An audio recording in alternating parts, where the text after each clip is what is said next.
वंदे शारदे। आज हम आपको सिखा रहे हैं संस्कृत में समास, यानी समास प्रकरण से संस्कृत में समास सिखा रहे हैं आपको। और समास का नाम है हमारा द्वंद्व समास। द्विगु समास इससे पिछले वीडियो में आपको सिखा चुके हैं। द्वंद्व समास आपको हिंदी में बताया था। द्वंद्व का मतलब दो का युगल, यानी दो का जोड़ा, यानी देव देव द्वंद्वम, यानी दो दो की जोड़ी क्या कहलाती है? द्वंद्व। द्वंद्व समास कहलाता है। और इसमें हिंदी में और शब्द का लोप होता है, और तथा आदि शब्दों का लोप होता है। और यहाँ क्या होता है? यहाँ भी यही होता है। यहाँ च शब्द आ जाएगा। यहाँ पर हिंदी में और के लिए और शब्द आता है, तथा आ जाता है, और संस्कृत में च शब्द आता है। उभय पदार्थ प्रधानो द्वंद्व, यानी उभय माने दोनों, दोनों दो पद प्रधान हो। जहाँ पर दो पद हो, दोनों ही प्रधान हो, या फिर बहुत सारे पद हो वो भी प्रधान हो, यानी दोनों या अधिक पद की प्रधानता। दो पद हो वो दोनों तो प्रधान होंगे ही होंगे, और दो के अलावा अगर तीन भी हैं तो वो पद भी तीनों ही प्रधान में आएंगे। तो देखिए यहाँ पर अब हमने लिया आपको समस्त पद, समस्त पद, और उसका हमने विग्रह करके दिखाया आपको। ठीक है। अब इसमें देखिए स्त्री पुरुष, स्त्री अब बना कैसे? स्त्री च पुरुषश्च, स्त्री और पुरुष। ठीक है। तो स्त्री और पुरुष, स्त्री तथा पुरुष को हमने हिंदी में पढ़ा था, और स्त्री च और पुरुषश्च ये संस्कृत में पढ़ेगा हमारा आपका। ठीक है। और मयूरी कुक्कुटौ, मयूरी यानी मोरनी, कुक्कुटौ और मुर्गा, मोर और मुर्गा, यानी कि मोर और मुर्गा। चार आगे यहाँ पे मयूरी च और कुक्कुटश्च। ठीक है। यहाँ पर पुरुष होने से ये क्या है? हमारा समास जो है पुल्लिंग प्रधान है। और अगर यहाँ पर स्त्रीलिंग पहले बाद में आएगा तो हमारा स्त्री प्रधान समास कहलाएगा वो। ठीक है। अब देखिए इसमें कुक्कुट मयूरौ, अब ये दो समास तो बता दिए हमने। यहाँ पर ये स्त्री प्रधान है, स्त्री शब्द है, स्त्री प्रधान तो है ही। और मयूरी ये भी आपका क्या है? मयूरी यानी मोरनी, तो ये क्या है? ये भी स्त्री प्रधान है। और आगे देखिए कुक्कुट मयूरौ, मुर्गा और मोर, मुर्गा और मोरनी। अब हमने इसी को हमने इसमें परिवर्तित कर लिया, जिससे आपको दोनों में अंतर समझ में आ जाए। ये कैसे बनेगा? कुक्कुटश्च और मयूरी च। इस तरीके से अगला है हमारा एग्जाम्पल है भ्रातृ भग्न्यौ। भ्रात माने भाई और भग्नी माने बहन, भाई और बहन। तो ये होगा हिंदी में। और भ्रातश्च भग्निश्च, भग्निश्च बनेगा हमारा काय में? द्वंद्व समास काय में? संस्कृत में। राम कौशल्य, रामश्च कौशल्याच, ये हमारे स्त्रीलिंग, स्त्री प्रधान है। ये वाले हमारे स्त्री प्रधान समास है। ये वाले मयूरी, भगनी, कौशल्या, सत्यभामा। ठीक है। ये हमारे स्त्री वाले हैं, और ये हमारे पुल्लिंग वाले हैं। ठीक है। पुल्लिंग प्रधान समास है। और नीचे वाले जो है हमारे चार हमने लिए हैं आपके स्त्रीलिंग प्रधान समास। भ्रात भग्न्यौ, भ्रातश्च भग्नी च। ठीक। राम कौशल्य, रामश्च कौशल्याच, राम और कौशल्या हिंदी बनेगा। संस्कृत में रामश्च कौशल्याच। कृष्ण सत्यभामे, कृष्ण शब्द क्या है? हमारा पुल्लिंग है, और सत्यभामा उनकी पत्नी का नाम है। तो बनेगा कैसे समास इसमें हमारा द्वंद्व समास? कृष्णश्च और सत्यभामा च। देखिए अभी हमने बताया था वो उभय पद पदार्थ, पदार्थ जो है प्रधान हो, उभय पदार्थ प्रधान हो, यानी वह जो पद हैं वो प्रधान हो, यानी दो पद प्रधान हो। अब हम आपको जो एग्जाम्पल आगे सिखाने जा रहे हैं वो होंगे आपके, यानी कि दो से अधिक पदों की प्रधानता वाले समास के उदाहरण। देखिए आगे द्वंद्व समास में अभी तक हमने आपको बताया कि देखिए दो पदों को मिलकर एक समास, मतलब समस्त पद में दो पद होते हैं फिर समास बनता है। लेकिन समस्त पद में जहाँ दो से अधिक पद होते हैं, ठीक है, तो बहुवचन वाला समास हो गया। तो किस तरीके से बनेगा? द्विवचन का हमने पढ़ लिया, अब पढ़ाने जा रहे हैं आपको बहुवचन वाला। बहुवचन के कुछ हमने एग्जाम्पल लिए आपके सामने, तो उनका समास किस तरीके से होता है देखिए आप। राम लक्ष्मण भरता, ठीक है, इसमें क्या आपको तीन पद दिखाई दे रहे हैं। अब त्रिवचन तो होता नहीं है, क्या होता है? बहुवचन होता है। एक वचन, द्विवचन, बहुवचन, ये बहुवचन वाला है। ये समस्त पद में बहुवचन है। किस तरीके से बनेगा? रामश्च लक्ष्मणश्च भरतश्च। ठीक है, समझ में आ गया समास? राम लक्ष्मण भरता क्या बनेगा? रामश्च लक्ष्मणश्च भरतश्च। इसका ये समस्त पद का समास आपको बनके ये मिला आपको। ठीक है, ये आपका समस्त पद और ये आपका विग्रह रूप। आगे देखिए स्त्री पुरुष राज्यानि, यही बहुवचन है। ठीक है, तो बनेगा किस तरीके से? स्त्री च पुरुषश्च और राज्यम च। देखिए ये तो स्त्रीलिंग में आ गया और पुरुष पुल्लिंग में आ गया। और राज्यम क्यों लिखा हमने? क्योंकि नपुंसक लिंग में आया है। ठीक है, तो विग्रह में क्या बना? स्त्री च, पुरुष च और राज्यम च। आगे देखिए धर्मार्थ कामा, इसमें भी 3 पद हैं। ठीक है, कैसी कैसी हैं विग्रह देखिए आप लोग इसका। धर्मे च, अर्थे च और कामे च। ठीक है, ये विग्रह बन के बना धर्मे च, अर्थे च, कामे च। अब देखिए इसके भी कई भेद होते हैं, कई प्रकार होते हैं द्वंद्व समास के भी। जो मुख्य रूप से हैं, जो विशेष हैं और खास हैं और अभिधान में आते ही हैं, वो हम आपको बताने जा रहे हैं। पहला तो प्रकार है आपका इतरेतर द्वंद्व, दूसरा है एक शेष द्वंद्व और तीसरा है आपका समाहार द्वंद्व।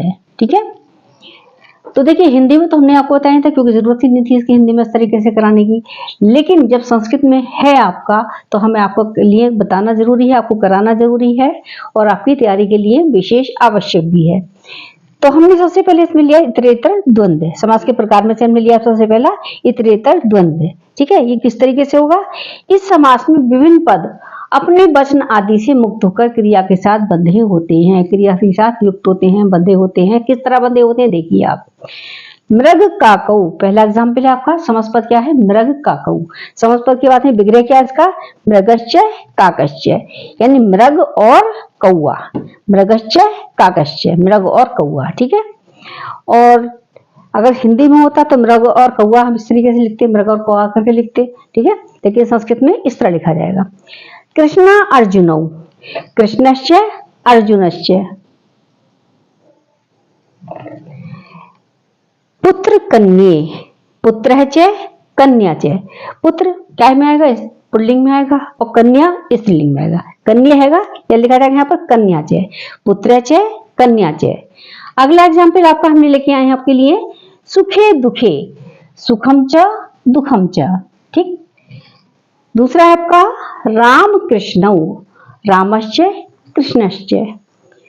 पुण्य पापे, पुण्यम च पापम च। देखिए द्वंद्व समास का जो इतरेतर था ये हम आपको पूरा करा चुके हैं प्रकार में से, और आगे कराने जा रहे हैं एक शेष द्वंद्व। देखिए आगे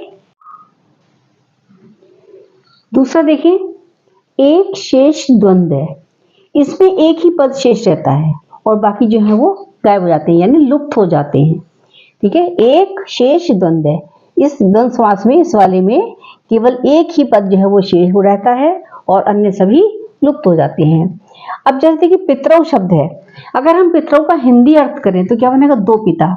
ऐसा गलत होगा, दो पिता कहना तो, और मतलब दो पिता कहना शब्द जो है उसका सही अर्थ नहीं है, सार्थक अर्थ नहीं है। पितरौ, पितरौ से बनेगा माता चे पिता चे, इसमें दोनों आ जाएंगे, माता और पिता दोनों। पितरौ से माता चे पिता चे, ये बनेगा समास आपका। तो इसमें पद लोप कौन सा हुआ बताइए? देखिए पितरौ पिता शब्द आ गया यहाँ पे, लेकिन माता शब्द नहीं है, तो वो उसका क्या हुआ? यहाँ पर लोप हो गया। एक ही पद शेष है यहाँ पे, एक ही पद यानी पिता से ही, पितरौ से ही हमने इसको समास का विग्रह करके अर्थ निकाला। माता चे पिता चे।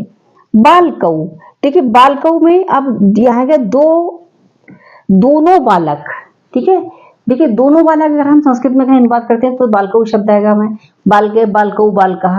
अब देखिए अब यहाँ पर क्या है हमारा? बालकौ। बालकौ में क्या आएगा? जैसे अध्यापक मतलब आदेश देने से बालकौ, बालकों के लिए क्या आप यहाँ जाएं ऐसा करें, तो उसमें क्या होगा? दोनों आ जाएंगे, बालक भी और बालिका भी, बालके चे और बालिका चे। ठीक है, दूसरा एग्जाम्पल हंसौ।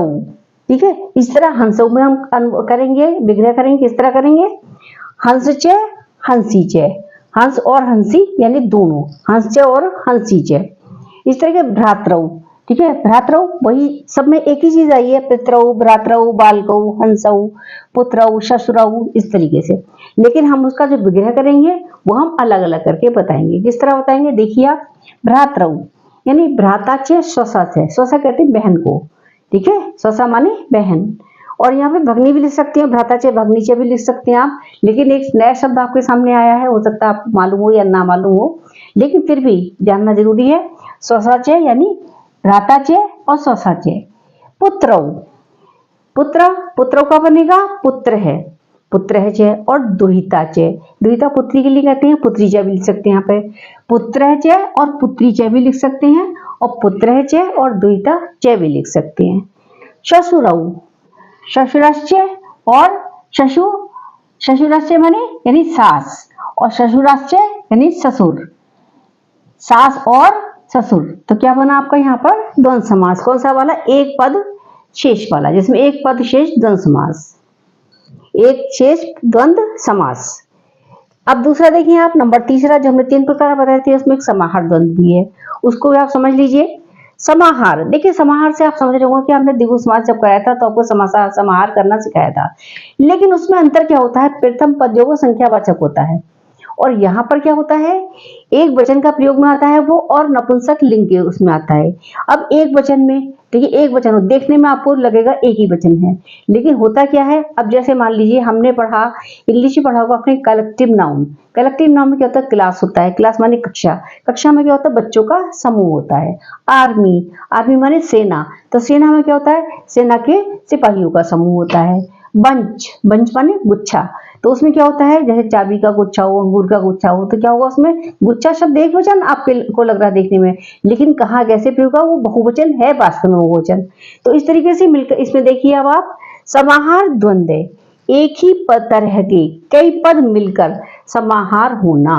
नहीं, कई पद मिलेंगे कब, किस तरीके से, सिपाही बहुत सारे हैं, एक उसमें आ गए, और गुच्छा, गुच्छे में बहुत सारी चाबियां हैं, ठीक है, अंगूर के गुच्छे में बहुत सारे अंगूर हैं, लेकिन क्या है, ये कई एक ही तरह के, ये एक ही चीजें हैं, कई पद मिलकर समाहार होना, तो क्या कहलाएगा आपका, समाहार द्वंद्व है। इसका देखिए एक बार और देख लीजिए, एक नियम और भी है, वैसे इतना आ भी जाता है, कहीं कहीं पूछा भी जा सकता है, लेकिन उसको आप ध्यान से देख लीजिए। द्वंद्वश्च प्राणी तुर्य सेनांगा नाम। द्वंद्व समास में क्या क्या होता है, प्राणी, तुर्य कहते हैं वाद्य यंत्र, और सेना के अंग, यानी समाहार द्वंद्व एक वचन और नपुंसक लिंग में होता है, ये आपको पता होगा, ठीक है। समाहार जो है द्वंद्व में, द्वंद्व जो होता है वो एक वचन और नपुंसक लिंग में होता है। प्राणी, देखिए प्राणी आ गया यहाँ पर, तुर्य यानी वाद्य यंत्र, और सेना अंगा नाम, सेना आदि के अंगों का समाहार द्वंद्व एक वचन में होता है, इसको हम एक वचन में ही प्रयुक्त करते हैं।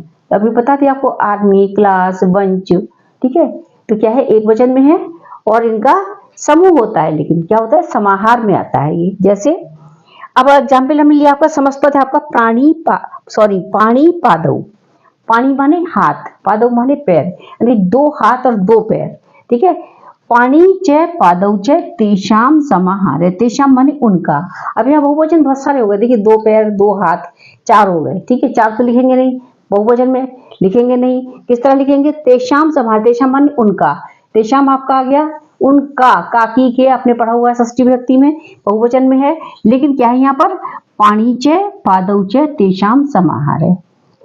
अहिन कुलम, अहि कहते हैं सांप को और नकुल कहते हैं नेवला, ठीक है, अहि माने सांप और नकुल माने नेवला।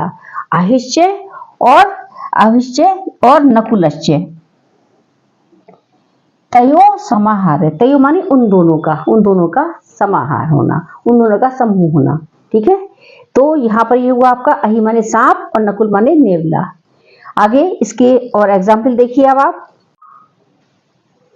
द्वंद्व समाहार की एग्जाम्पल देखिए, गो व्याघ्रम, यानी गौश्च व्याघ्रश्च तयो समाहार है, गाय और व्याघ्र का समाहार यानी समूह। मार्जार मूषिकम, ये समस्पद है, मार्जार मूषिकम, मार्जार कहते हैं बिल्ली, बिल्ली मौसी सभी जानते हैं। मार्जाराश्च मूषिकाश्च तेषाम समाहार है, बिल्ली और चूहों का, यानी बिल्ली का और चूहों का समाहार, यानी एक समूह में होना। युका लिक्षकम, युका लिक्षम, युकाश्च लिक्षाश्च तासाम समाहार है।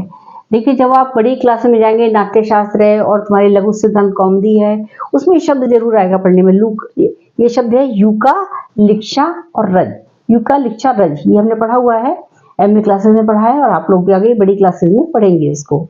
युकाश्च लिक्षाश्च तासाम समाहार है। दासी दासम, दासश्च दासी च तयो समाहार है, दास और दासियों का समूह। अगला एग्जाम्पल है आपका छत्रोपाहनम, छत्र कहते हैं छाता यानी अम्ब्रेला, छतरी, जिसको छतरी बोलते हैं, छाता ही बोलते हैं, यानी छत्रम। च उपानहु, उपानह कहते हैं जूता, जूता चप्पल आदि उपानह में आता है, यानी छत्रम यहाँ एक वचन में आया छत्रम, और उपानहु ये द्विवचन में आएगा, क्योंकि दो जूते जो होते हैं कितना होते हैं, एक जोड़ी, एक जोड़ी में कितने, दो चीजें, ठीक है। उपानहु च तेषाम समाहार है, छतरी और जूतों का समाहार, छत्रम च उपानहु च तेषाम समाहार है, यानी छत्रोपहानम का बना आपका ये विग्रह। आगे देखिए, रथिका श्वारोहणम, रथिका यानी रथिकाश्च, अश्वाश्च अश्वारोहश्च रोहाश्च तेषाम समाहार है, यानी रथी रथों पर सवार और अश्वों पर सवार, यानी रथ में सवार, और अश्वा माने अश्वारोही यानी घोड़े पर सवार, रथिकाश्च अश्वारोहाश्च तेषाम समाहार है, ये विग्रह बन के बना। आगे देखिए अन्य उदाहरण, गवाश्वम, गवाश्वम, गवा माने गाय और अश्व कहते हैं घोड़ा, यानी गावश्च अश्वाश्च, ये बन गया आपका विग्रह।